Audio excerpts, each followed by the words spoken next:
Howdy, folks. Welcome back to my YouTube channel. I am your host, the Mighty Bjorn, and today I have for you a review of Kingdom Come Deliverance. Now, there is really no audio going on in this video, and I know I'm going to bring up the audio, but I do have other Kingdom Come Deliverance content on my YouTube channel. Check out my playlist on my channel, and you will find the Kingdom Come Deliverance videos.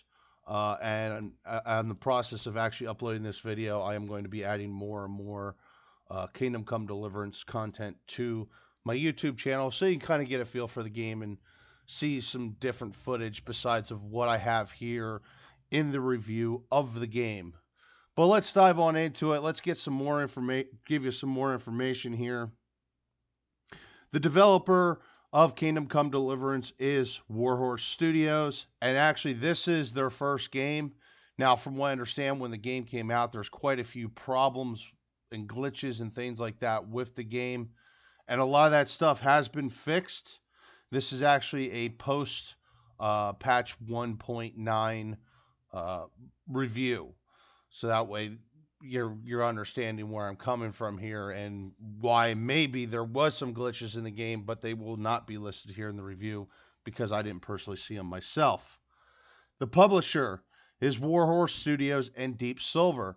Deep Silver, if you've watched my previous reviews, was actually the publisher for the Metro Redux games and Metro Exodus itself. So another Deep Silver game in my library. The engine is CryEngine, and it was released in February 13th, 2018 on Windows, PlayStation 4, and Xbox One. So Kingdom Come Deliverance is actually pretty interesting, and the fact that you're starting off as Henry of Skeleton, and actually he's just the son of a blacksmith. He's not a master swordsman or anything like that. What happens is you go through the process and essentially become better.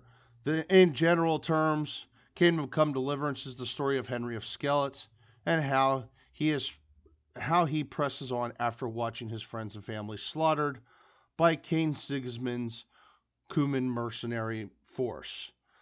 The game is set in 1403 in the Kingdom of Bohemia, now the Czech Republic. Kingdom Come Deliverance has 6 DLCs. We're going to cover those. Now, they actually have 5 DLCs that you purchase, and then they have a free one here. So let's just dive on in here, and we'll talk about the DLCs. We'll talk about the newest one is actually A Woman's Lot. This is actually, it's like a 2-part DLC. The first part you play as Teresa and see the attack of skeletons through her eyes. And you get some bits of stories and things of that nature from her point of view of what was going on during the attack on skeletons.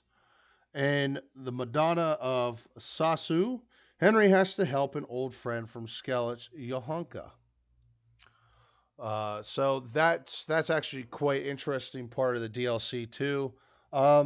Personally, this was not one of my favorite DLCs, but it was kind of fun to go through. And I've gone through the A Woman's Lot DLC twice. Now, this is probably my favorite DLC of all the DLCs. This one is The Band of Bastards. Sir Redzik Kobula enlists a company of mercenaries to keep order in the land. While he focuses on the war at hand, Henry joins the Band of Bastards and helps them with keeping order in the land. Now, this one was actually the most fun. You're playing through as a bunch of ragtag mercenaries, and things unfold. It's a pretty good game, or a pretty good section of the game. Now, the next DLC going to talk about a little bit here, the Erroneous Adventures of Bold Sir Capon. Basically, you're helping Sir Hans Capon score with some hot wench. That's pretty much the notation of it. It's actually a lot of fun. It's got some pretty funny moments to it, and it was actually quite enjoyable, even though it's Actually, a real short DLC to cover. From the Ashes DLC, you have the opportunity to rebuild Previ Slavitz and to make decisions over the village as the village bailiff. And you can actually make quite a bit of money here. I actually had a lot of fun with this, just building things up and working on upgrading things and things of that nature. So for the From the Ashes DLC, I found actually quite enjoyable as well, and that would be actually my number two DLC after the Band of Bastards. Treasures of the Past. Uh, Use a series of treasure maps leads you to the path of hidden treasure. It's actually a suit of armor called the Warhorse armor. It's like the number three suit of armor in the game right now. Uh, I didn't really do Treasures of the Past that much, so I'm not sure what everything encompasses. I do apologize for that. I just know what the end reward is. And unfortunately, the thing is the two better armors in the game. Uh, One is, I believe it's the Magdeburg armor. That's actually part of the game already. And then the other armor is a suit of armor from the band, completing the Band of Bastards DLC. So there's kind of no reason to do the Treasures of the Past unless you just really want to try it out. And that's really all I can say about that. Now, there's also a free DLC called Tournaments. Fight in the Red Tie Tournaments, singles tournament, and claim your prize. That's really all there is to say about that. It's a section they made in the game to do single tournaments against opponents, and there's actually a suit that you can actually win the Lords of LARPA. Wait, is it LARPA? Yeah, I think I'm pronouncing that wrong, but there's a suit of armor you can win from that as well, and that's actually a decent suit of armor. I believe that suit of armor is actually on par or pretty close on par with the um, Warhorse armor. But anyway, let's cover. I'm going to cover my likes, my neutrals, and my dislikes of the game. We'll start with the likes, and there's actually quite a few here to dive into. Uh, the story is very detailed, very interesting. There's not really ever a dull moment. I mean, there's a couple moments where I kind of got bored, but generally speaking, I was entertained from the story for most of the time. And just the way some of the characters are, how they bring the flavor to the game and everything else. There's no cookie cutter characters, at least in the realm of the primary unique characters, like Sir Bernard and Sir Capon, Sir Set Redzik, and even Father Godwin, which, I kind of rolled my eyes when I first heard about the quest, but that was the Mysterious Ways quest was definitely one of the more interesting quests in the game. It is very immersive, and actually, you're seeing some of that immersion here that I was pointing out. Um, you have to train, you have to ride horses. You have to do things to actually build your skills. You can't just some fine Grandmaster Poobah and they're going to make you a master of the art. There is training in the game that you can pay for, and you just like instantly gain a skill point from it. But in general terms, if you want to build a skill, you actually got to build that skill. It's not an easy thing to go through. And actually, while I'm talking about the immersion in the train right here, you definitely want to talk and deal with Sir Bernard a lot, because he will get you pretty much ready for combat in itself. Sounds. The sounds are pretty good. You can actually hear the chainmail kind of rattle around. You can hear the plates kind of clicking and clanking and everything else as you're walking. It's not too loud, but it's there as kind of background noise. And even when you're wearing, I believe they're called sabatons, which is the boots, the steel boots that is part of plate armor, you can actually hear that steel on the ground when you're walking. RP elements. The RP elements are great, and actually this is one of the most heavily based RP elements I've ever seen. You can talk your way out of situations. You can make different decisions and do different things. And based on what you do is how things unfold. You can fail quests. You will fail quests. It's just the way the game is set up.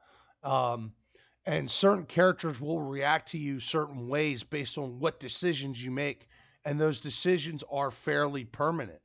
Uh, there's different kinds of effects and outcomes and things of that nature that are part of the game, and they come, like I said, as like a permanent basis of how people react to you in general.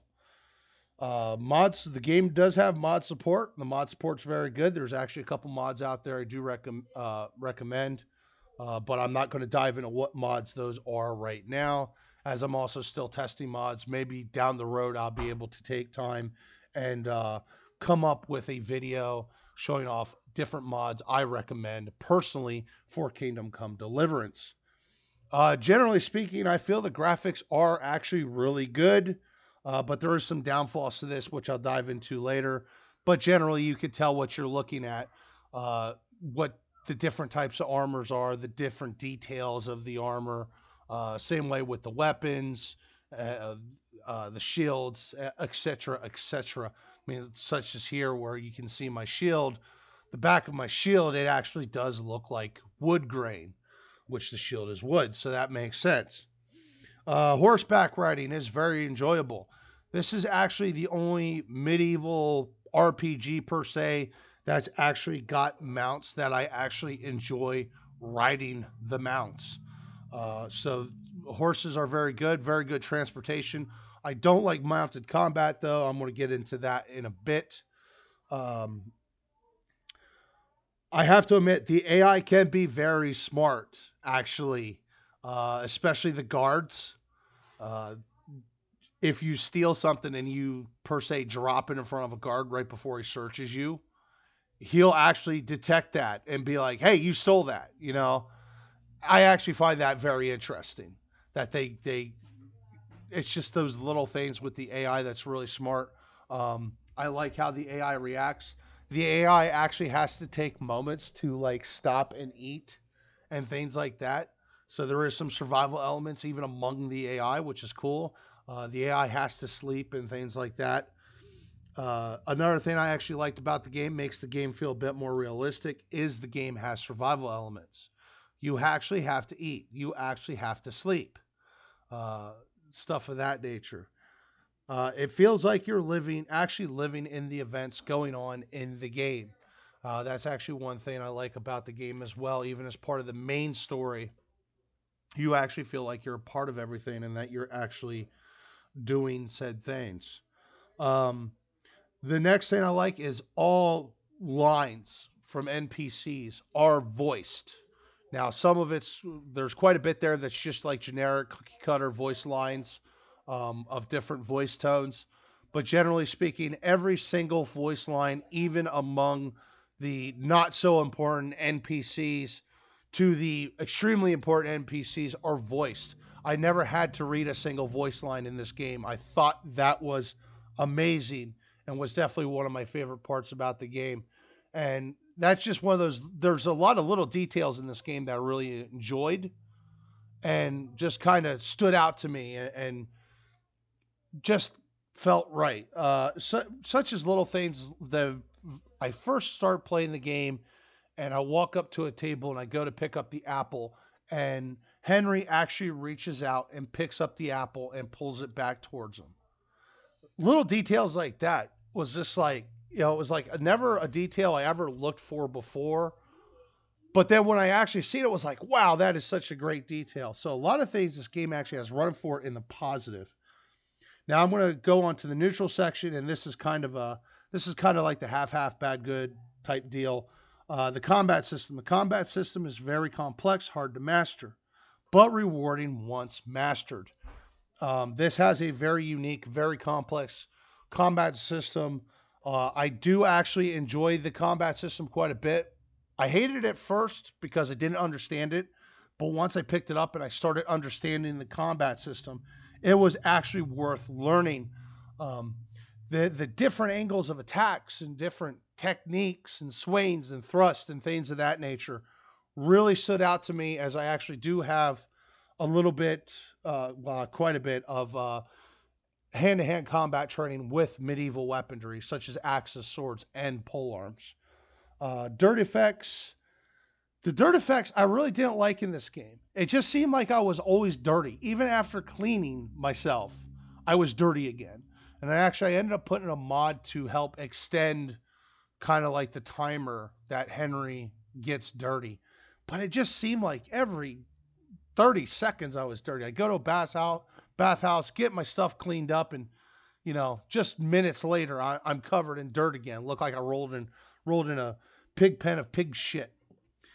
The next thing I really don't like, and I feel was an important detail that was kind of missed, and there is a slot there for it in game, and to this date they still haven't implemented it, is there is no horse armor. Now there's a plate that you can find that covers the head and covers the neck, but there's no actual body armor for a horse. Okay, and that was just one of those things I can kind of just whatever, because I'm going to dive into more of that here in a bit, and you'll see the theme of why that's a kind of whatever. Dislikes. I dislike the archery system. Even when I had finally maxed out my archery skill, bows seemed the arrow flight seemed extremely slow, and the range seemed extremely limited. But the bows themselves were actually pretty damn effective. So I'll give kudos for the effectiveness of the bows, but yeah, the other things. Graphics performance can lack. Sometimes it seems like when you run into a character and they're rezzing in, like 5 minutes later, they're still rezzing in. So that kind of drove me nuts in itself, that there was minor graphic performances. Actually, I'd almost call that a major graphic performance, to be honest. Polearms, there is polearms in the game, but they have not been implemented. You cannot run with a polearm. You cannot block with a polearm. You cannot have polearms in your inventory. You cannot sheathe a polearm. I mean, it's just ridiculous that they're there, but they never finalized implementing the polearms. And even to this day, 2 years later, they still have not implemented polearms. So it's quite unfortunate, because polearms aren't actually bad. And that is actually personally the way I would do mounted combat, which once again I'm going to dive into here in a bit. Keep alluding to mounted combat, and we're finally there. Mounted combat. I think mounted combat is the shits. Like trying to use a sword while mounted on a horse really sucks. Also, because horses don't have armor in this game, horses die really easily, and it's actually fairly easy to get knocked off of a horse if you make a slip up. The only way I would recommend mounted combat is if you have a spear, ride through and thrust, or if you're using a bow. Generally speaking, I would not waste my time with mounted combat. It is completely worthless in this game. But so there, we'll cover now. I'm going to cover the price tag. You can get this on the Epic Games Store, which once again, folks, if you're haven't been following along, fuck Epic Games and fuck everyone who works there, and you can get the game on Steam. Right now, the base game, Kingdom Come Deliverance, is $29.99, or you can buy the Royal Edition, which it's the game, and then it's all the DLCs, and that is $39.99. And personally, that is how I recommend buying the game if you're just now investing into Kingdom Come Deliverance. That is like easily the best way to buy the bundle, which you'll see why here in a minute. Because if you want to get just a Woman's Lot DLC, it's $11.99. Well, that's actually already over the $39.99 price tag of buying the Royal Edition, when you consider if you're just now buying just the base game in itself. The Band of Bastards DLC is $6.99. I highly recommend that one. The Sir Capon DLC is $5.99. From the Ashes, which is another one I highly recommend, is $5.99. Treasures of the Past is $3.99. And then there's some other things like There, you can purchase the art book and thing like that, but I'm not going to cover that. And then there's also a lot of free stuff you can download, such as a HD texture pack. There's an HD voice pack, HD sound pack, and also tournaments is free as well. So actually, Warhorse Studios has given away a bunch of the freebie stuff. Uh, I'm wondering. I think I may have. No, that says it includes. Okay.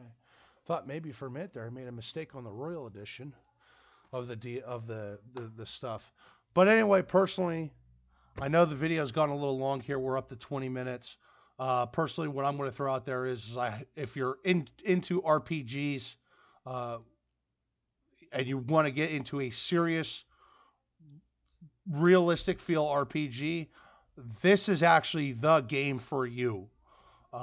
If you're looking to stick with your more arcadey, child's play RPGs, don't buy this game. Stick with Skyrim, unfortunately. Not saying Skyrim's a bad game. Actually, Skyrim's pretty good in itself. But yeah, Skyrim does not hold a candle to Kingdom Come Deliverance. I highly recommend the game. I highly recommend buying the DLCs if you're looking for this type of game. If you're not looking for this type of game, then obviously don't waste your money. But anyway, folks, hopefully you enjoyed my review of Kingdom Come Deliverance. I know it's gone a little long compared to my normal 10-15 minute videos, but there's a lot of details to cover for such a great game. Anyway, folks, thank you very much for watching the video. Hopefully you liked it, and hit the like button down below if you did. And hopefully I will see you again for the next video.